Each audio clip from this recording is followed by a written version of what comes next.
All right, so I'm Alysha. I'm the creative strategy lead at Kulin, and like Evan said, 2 years ago, I was a designer, and I actually met Evan, and I was a designer for an in-house D2C agency, and I got to know emotion. I fell in love with data and the data side of creative, and I got this PDF in my inbox called Becoming a Creative Strategist, and it literally changed my life. And I realized, oh, I don't want to be a designer when I grow up. I want to be a creative strategist. So the fact that I'm here and I've learned everything I know from motion is so incredible, and I'm so grateful to be here. And I hope that there's someone out there who also wants to be a creative strategist that can learn something from my presentation. So what I'm going to talk about today is the creative strategy flywheel. You've probably seen this a million times, and this is creative strategy 101. But what does this actually look like when you're in an agency setting? This is something that I was really wondering when I wanted to be a creative strategist, is if I have this job, what does it look like every single day? So I'm just going to go through each step and how we manage it at Kulin.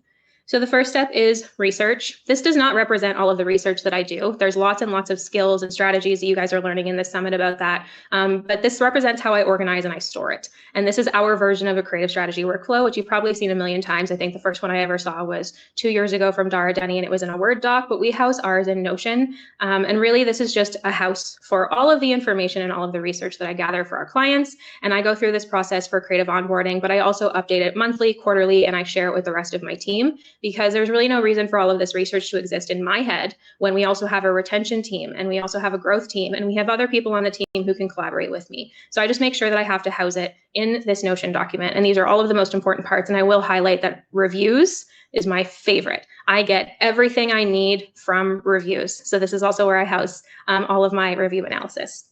The next step is ideation. So for this, we have a creative and testing pipeline. And this is where I basically build a giant to-do list of creative that I'm going to deliver to my client. And this is really important because this is client facing, so they know exactly what I can expect to deliver to them. And the way that I build this pipeline is I start with any relevant promotions, launches, key moments for the client. Then I layer in anything that I want to leverage from past performers, whether those are iterations or something that I refer to as a learned concept, which is not brand new, but it's also not a small iteration of existing creative. It's something that I've learned and that I have a solid hypothesis for. So I just kind of arrange that for the client so they know what to expect. I also layer in, of course, big swings and net new concepts. But the key here is that my creative pipeline is a roadmap, but I take a lot of detours. So I follow this, but I don't follow it specifically. Just because I wrote down what I would do in October doesn't mean I'm going to do that in October. If something comes up with my client, I'm not afraid to pivot. So a perfect example for this is one of my clients is Casaleo. They make a self-cleaning litter box. And up until recently, cost was their biggest objection. They would get comments and comments. I don't want to spend $600 on a self-cleaning litter box. But a couple weeks ago, unfortunately, there was an accident with a knockoff litter box. So safety is a #1 priority for these people right now. This customer is really concerned about the safety of their cat. So I went and I pivoted, and all of those cost-related briefs got pushed to the bottom, and I made room for safety. Next thing is the briefing process, and we have 2 parts to our brief, and this top part is really for the creative strategist. So I'm going to just talk you through 3 parts of this top part that are really important. The first part is context. Literally, why are you making this ad? This can be high level with data, or this can be really, really general, but the idea is there should always be a reason or a concept that you're making this ad for. Literally, why is it important? So the next part I'm going to talk to you about is audience. You don't want to do just a general audience statement. So for example, this is a brief for our client, Bowie. Bowie is, oh, were you not seeing my slide deck the whole time? Gosh, I hope not. Anyway, Bowie makes a liquid electrolyte. So instead of talking about the audience being people who want a liquid electrolyte, and I changed the audience to people who have a chronic illness like POTS or EDS that can benefit from improved hydration and who value community and shared experiences. So this is really specific about exactly who I'm talking to. And that's also a really important part of my brief. And then the last part I want to talk to you about is the hypothesis. If we do X, then we will achieve Y. And this is really important because this is what we can use to look back and decide whether or not this was a winner or a loser. Did we achieve what we set out to do with this creative? And then the next part of the brief is for content creation, and this is for our production team. So I think I skipped one, but there's no right or wrong way to write a brief, in my opinion, for your production team. As long as it works for your team, it works for your team. But this is how I write my briefs. So I just thought I would show you an example. So this is one brief for a static. It's a PR ad, obviously, for Casaleo, which I spoke to which I spoke to you about earlier. And this ad was created specifically for people who have cats, love cats, but also love smart home devices. So this was what the brief looked like and what the outcome looked like. And this is an example of the very top part of a UGC brief. This is maybe like 1/6 of my UGC brief. And I like to write, especially my net new concepts, I write really detailed briefs specifically for the hook and the follow-up to the hook, because I want to be really in control of what text overlay we have, what B-roll we're showing, but because I really do think it impacts performance. So I also like to write my briefs like I'm writing stories. So I'll literally write out exactly what every single clip says and shift them around and basically just tell a story in that brief. And then I just link everything in for my production team. So that's what that looks like. The next part is evaluation and launch. Shout out to the account managers who really keep this train on the tracks. This is so important. And we do the evaluation and launch aspects primarily with ClickUp and Slack. So first we share the creative with the client for approval, and some clients have 3 rounds of revisions and some clients have none. It just depends on the client. The next thing is I write ad tokens to match our naming convention. All of our ads are named in a similar way where we can really dig down and identify hooks, creators, themes, trends, that type of thing, and really look down into one piece of the ad name. So that's part of my job, is doing that. The next thing is just making sure that we have all of the sizes ready to go, whether it's for Meta, TikTok, or Google. And then we send it to growth and they launch it in our testing campaign. And then, of course, there's creative analysis. The question that I get asked the most about Motion is, do you have a favorite report? And I absolutely do not. However, I do have a favorite feature, and it's this different from average feature. And what I love about Motion is how easy it is to navigate. And then I can literally just follow patterns, and that Motion puts those patterns right in front of me. So if I see a thumb stop rate that's like way above average, I'm going to dig into that and I'm going to compare it to other creative. If I see that my ROAS is really flopping, but my CTR is really high, I'm going to dig into that too. So I basically just follow trends, and the way that Motion is set up, especially as a designer, I am such a visual person and this is so important to me. So I just cannot express that, like the variety of ways that I'm able to dig into data with Motion is my favorite part. The other part about Motion that I love is that I'm able to be hyper aware of what's going on in my accounts at all times, because it is so easy for me to pop in and out of Motion. So if my client asked me tomorrow, hey, can we talk about the results of that creative test, our top performers in general, our best copy, our best landing pages, I have an idea of all of that because I'm able to access Motion and access this data so easily. The next part of creative analysis is, oh, it's small again. That's funny. Sorry, I'm getting distracted. Next part of creative analysis is just logging the results, insights, and next steps for my clients and for the internal stakeholders of the account. So being able to show the client the results of my tests and let them know what I'm going to do with that information is so important. But this is also really important for people who are collaborating on the account with me and my internal team. So just logging all of that information, not in a spreadsheet, but in Notion, not Motion, is also a part of our process. Okay, but what does my day actually look like though? Like when I wake up every day. This is how I try to structure my day. Wake up, drink coffee, check Motion. Can you tell that I'm a Motion stan by now, honestly? I also really like to divide my work into some key blocks. So I like to wake up a little early before I'm supposed to be at work. Where's the Starbucks trip? It's coming, I saw that. So there's 2 blocks here of research, analysis, ideation, and brief writing where I really like to be focused. So before I'm supposed to be at work, I'll usually wake up a little, like an hour early and get some really dedicated time. And then I'm really lucky that I work on the West Coast and a lot of my team is on the East Coast. So in the afternoons, I can also get some focused work. And in the middle there, I call it busy work, but really this just means it's a time when I feel like I'm really busy. And that's when I have my one-on-ones, my client calls, my syncs with the rest of the team, that type of thing. But truly, this is what my day looks like. Truly, if I'm being honest. Every single day is so different. I cannot tell you what a day in the life of a creative strategist looks like because every day is completely different, especially when you're at an agency and you have multiple different clients. But here are some things that I can tell you that are true about every single day. One is that I'm at a different stage in that creative strategy flywheel for every single one of my clients. So being at an agency, I don't have the privilege of just going around and around and around in that flywheel and working in sprints. I'm in multiple sprints. I have 3 to 4 to sometimes 5 clients, depending on what's going on, and I support my direct reports as well. So I am constantly in a different stage of that flywheel. I'm writing a brief for one client, I'm reporting for another client, I'm analyzing for another client, and I'm doing that all in one day. And I love it. I love it. So if you don't love that, if that sounds like a nightmare to you, I would recommend being an in-house creative strategist, although I'll let Mark and Jake speak to that because this is what it looks like at an agency. With that being said, none of it would be possible without project management. So big shout out to our account managers because holy cow, do they keep this train on the track? Like literally step by step by step, they keep it organized, and that's just so important. And I just don't want to devalue that. I also spend the majority of my time analyzing, researching, and then brief writing in that order. Brief writing is definitely the most time-consuming aspect of my job, I would say, but analyzing and researching is the most important part. I would argue that that is the job of a creative strategist, is to analyze and research. Writing the briefs is kind of secondary. I also live and breathe content. Don't ask me about my screen time. It's embarrassing. I'm on TikTok. I'm on LinkedIn. I'm on Twitter. I don't tweet, but I'm on Twitter. I know what's going on the internet at any given time so that I'm able to incorporate what's going on the internet into my client briefs. And I think that's just a really important part of creative strategy is just knowing what's going on.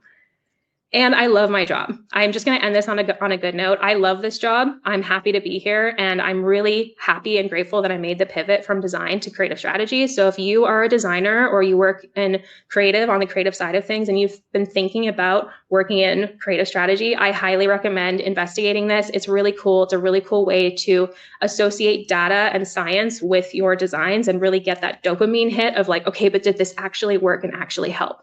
I just love it. So that is the positive note that I'm going to end on. And with that being said, thank you so much for being here. I hope that this was helpful. I'm just like so grateful to be here, cannot express. And with that, I'm going to throw it to Jake. And I'm really excited to hear what his day looks like and if it's any different than mine. So let's go for it, Jake. All right, enough about me. Honored to be here. I really don't consider myself a creative strategist anymore because I haven't come up with a new idea in, 5-6 years. But I do take great pride in being a creative plagiarist. And let me tell you, where does all our creative plagiarism come and where does it happen? For me, it happens in the bathroom. And lots of times my wife will complain, what are you doing in there? I'm working, I'm getting great ideas. And let me show you kind of how that really happened, because I know this happens to all of us. So I just have the baby in the background. Let me show you it happens. Like here, I'm going through LinkedIn, Savannah. I've stolen plenty from Savannah over the years. She just came out with, 10, 15 great hooks. I'm just going to copy and paste them into ChatGPT and reverse engineer them for all my partners. I have ChatGPT already prompts for all my clients that I'm working on. Just 2 minutes, and then I get to send them out to all my teams. I was just scrolling through Instagram. What I tell people is kind of the most important skill set of a creative plagiarist is curiosity. So if something grabs your attention, document it right then and there. It doesn't even have to be an ad. It can even be just a script or a voiceover that we can then reverse engineer and add it to some of our video ads. So, we do know statics. I do have a love-hate relationship with statics because I don't think they're incremental, but that's for another time. But this was fantastic, right? So that's it. I took a screenshot and I shared it with the team. Here are a bunch of, I've stolen so much from Azar over the last 6 to 10 months. It's shameful, but I'll show you how organized I put it together. Psychology of marketing. So all of this is, I really don't have time outside of the bathroom to do this. So here I'm taking screenshots, I'm documenting everything, and basically doing this every morning. I have enough ideas for my partners and for the rest of the day. Also, I get great ideas. This is 2022, I believe. You have no idea how badly I ripped this off. One of the best presentations and decks out there, but it's not one thing just to be a part of a conversation like this. You have to take screenshots and document. So here's what I did. This was great. And I always cite my sources. I may steal, but I will always cite my sources. So this taught me how to create modular content creation. Instead of just getting one piece of content from a creator, have them filmed differently and in different files. And then I made it my own. but I still cited my sources. And then this evolved where I could take a little bit of credit where this was a little difficult to do. So I created more of a question, a Q&A for customer reverse testimonials. But I learned it from Aurelian by documenting it and at least trying it. Again, I think we have a lot of our information in a lot of places. It's one thing to take it, study it, and then make it your own. Great. This was just a recent Reddit. It's a little harder to give credit to, but I always get a lot of questions around what's the best way to scale, horizontal, vertical. This was a great conversation on it. And then I added to my own training deck. I have a separate deck where I teach people, and it's all here. And one of my favorite questions was answered. The problem we can never know, where is there a point of collapse when increasing budgets? And now I could just easily share this with my teams and my clients and my partners. I would not be able to do this or create something as pretty as that. So now imagine I'm grabbing screenshots or videos from Facebook, Instagram, TikTok, from all these great resources and colleagues. Now comes the documentation part. I do love to use Milano because it's very easy. So I usually have my monthly board where I'm just throwing up everything in there and all my teammates have access to it. Then I get a little bit more organized. If one of those concepts actually hit, it goes on my top performance playbook. I think this has been shared billions of times. And then most importantly, I always have to go back. You never have to think of something new, right? Especially when something works, you have your own board. And I know Motion has this feature also, which I highly recommend everyone start using. But I'm going to be honest, it's important to use their Motion version, but also your own. It's just like taking notes manually, right? You remember it better. You remember where it is. I think we have a lot of people are doing what I'm doing, but it may not be centrally organized or they're using tools to do it. Even if you have to print out the image, right? You remember it better for that time that when you're going to need it. And this is me ripping off Azar. He taught me, him and Sarah Levinger. I highly recommend you guys steal from them. Also, just the psychology and the cognitive biases behind buying it. And it takes time. It takes time for me to take his newsletters and copy and paste them and adjust them. But this is me as a creative plagiarist. This is how I learn and I take my skills level to the next level. And this is usually what I do the first kind of half hour of every morning. And then what do I do next? Well, my personal system is when I'm inspired, I just start hitting the team, whether it's the creative project manager or the editor. So here, this was a very cute baby ad where a baby is rolling around in the crib, right? Check out this gem. I would love to it had an incredible song, but let's get something license free that's similar. The idea is when your baby sleeps in another mattress, they're constantly dancing around, but when you're in our mattress, they're nice and calm. I would have never came up with that idea ever, right? But it just within 2 seconds of stealing it from someone else, I have a great ad to test. Here's another example. I saw these two ads, one which I've been plagiarizing heavily, the one on the right for the last 6 months. And I give a little bit of instruction to the project manager of what I want the graphic designer or the editors to do. And this is very fluid. This is happening also throughout the day.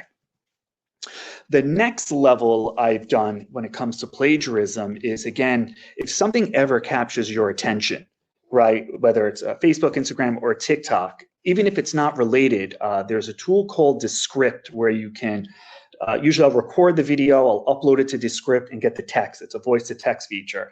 And then I'll plug it into ChatGPT and I'll reverse engineer it for any product that I have. I already used this one script. Again, another me stealing from Savannah. This was a GPS dog collar. It was such an adorable script and it was from the point of view of the dog, not a human. So light bulb, all right, for every product and service I have, can we create a script, a voiceover from the product point of view, not a human telling the story? And that's a creative strategy that I've been running with. And then what I do is I'll take the original recording here, right? If I have some footage that's relevant, I'll also take that. I'll take the 2 scripts that the AI provided, and then I'll send this directly to the editor. So this is not a large chunk of my day, but this is a big part of it in the chaos that I do. And then after that, if we want to switch screens, let me see if I could share this screen. All right, now let's get into the real creative optimization. So that's me just getting ideas. But when it comes to actually being an ad manager and doing my morning creative optimization, so here's a little example I'm going to share with you. I'm actually struggling with this one. So if anyone has any solutions, let me know. This wasn't a unicorn ad, but this was a really great ad and started to fatigue this week. As you see, my CAC started creeping up. Amazing, creeped up, horrible, right? So obviously I pulled back budget, but I want to see if there's a creative iteration opportunity here. So as I learned from Motion, I still use Motion, but I also do things pretty quickly in platform. I was still there with I still miss Power Editor. That's how long I've been in this Facebook ad industry. But my stop rate's phenomenal, right? My hold rate, which is 15 seconds, is also doing pretty good at the 22-second ad. I highly recommend everyone put the time frame, the duration of your ad in the name, so you could quickly eyeball the percentage of these other numbers. Kind of the most important things I've learned from Motion: the hook rate, the hook retention rate, 50. Everything is constant though. Right? Nothing really dipped off. What can I do? Yeah, even my conversion rate, right? So it could be, it's just not a good time of year. Holidays coming up, right? That's always a great excuse. Let's wait 2 weeks until the holiday season. I do think Meta is having issues right now, but you can say that at any time. So what I do to get a better analysis is I looked at the life of the ad and I broke it down by week. This helps me give the trends to see if there's any outliers. There really isn't. Actually, I did not check the CPMs. Unfortunately, you can never blame CPMs either. Let's see my CPMs. Yeah, they went up a little bit, but not enough for an excuse. So let's watch this really quickly. I have no ideas, but I